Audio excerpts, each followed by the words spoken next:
இப்பெல்லாம் யாருங்க சாதி பார்க்கிறா என்பதெல்லாம் வெறும் வாய்ச்சொல் மட்டும்தான் என்பதை தமிழ்நாட்டின் பல்வேறு மாவட்டங்களில் நிலவும் சாதிய கொடுமைகள் வெளிப்படையாக்கி வருகின்றன. கோவையும் சாதிய பிடியிலிருந்து தப்பவில்லை என்பதை விவரிக்கிறது இந்த செய்தி தொகுப்பு.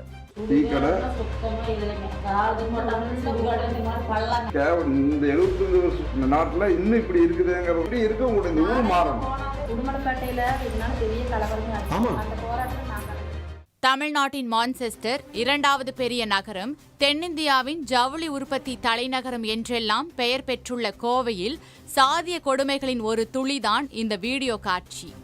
கோவை மாதம்பட்டி அடுத்துள்ள வடிவேலம்பாளையம், தொண்டாமுத்தூர் அடுத்துள்ள கெம்பனூர், மெட்டுவாவி, பெரிய களந்தை, ஆண்டிப்பாளையம் போன்ற சிற்றூர்களில் இரட்டை குவளை, கடைகளில் தனி பெஞ்ச், இரட்டை சுடுகாடு என சாதிய கொடுமைகள் இன்னும் நிலவிக் கொண்டு இருப்பதை கள ஆய்வு செய்து கூறியுள்ளார் திராவிடர் விடுதலை கழக கோவை மாநகர தலைவர் நிர்மல்குமார். ஒவ்வொரு ஊர்களையும் போய் கள ஆய்வு செய்து பாதிக்கப்பட்டவர்கள், பாதிப்பை ஏற்படுத்துபவர்கள் 2 பேர்கிட்டையும் இந்த கள ஆய்வு செய்தோம்.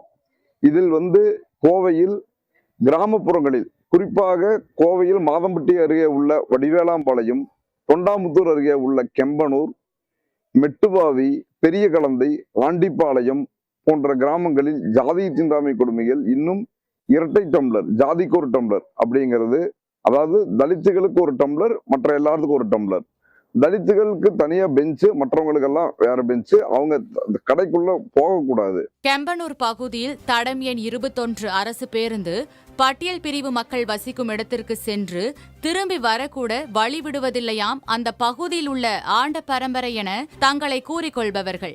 வடிவேலம்பாளையம் தமிழ்நாட்டில்தான் இருக்கிறதா என்கிற அளவிற்கு மிகுதியான சாதிய பாகுபாடு இருப்பதாகவும், இவற்றை வெளியில் சொல்ல முடியாத அளவிற்கு பட்டியல் பிரிவு மக்கள் அஞ்சி நடுங்குவதாகவும் குற்றம் சாட்டுகிறார் நிர்மல்குமார். இதே போல ஆண்டிப்பாளையத்துல வெளியதான் இருக்கணும் டீ கடையில.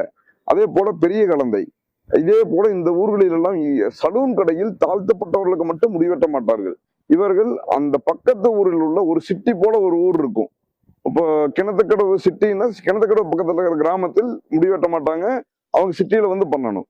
தொண்டாமுத்தூர் பக்கத்துல இருக்கிற கிராமங்களில் வெட்ட மாட்டார்கள். சிட்டியில இந்திக்காரங்க அல்லது வேறு யாராவது கடை வச்சிருந்தா அவங்க கிட்ட பண்ணணும். ஆண்டிப்பாளையத்தில் பட்டியல் பிரிவு மக்கள் டீ கடைக்கு வெளியில்தான் நிற்க வேண்டும்.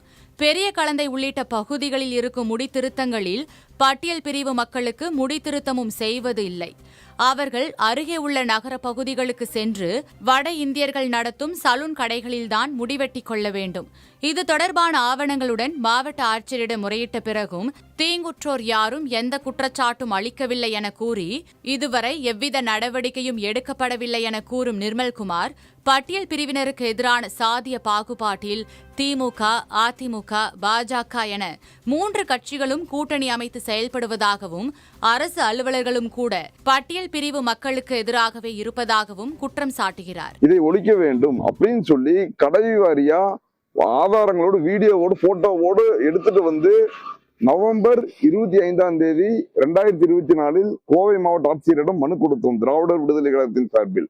ஆனால் இன்னைக்கு வரைக்கும் எந்த நடவடிக்கையும் இல்லை. மனிதர்களை மனிதராக பார்க்க வைக்காமல் தமிழ்நாட்டை உலக நாடுகள் அளவிற்கு உயர்த்தி ஒரு பெருமையும் அடைய போவதில்லை.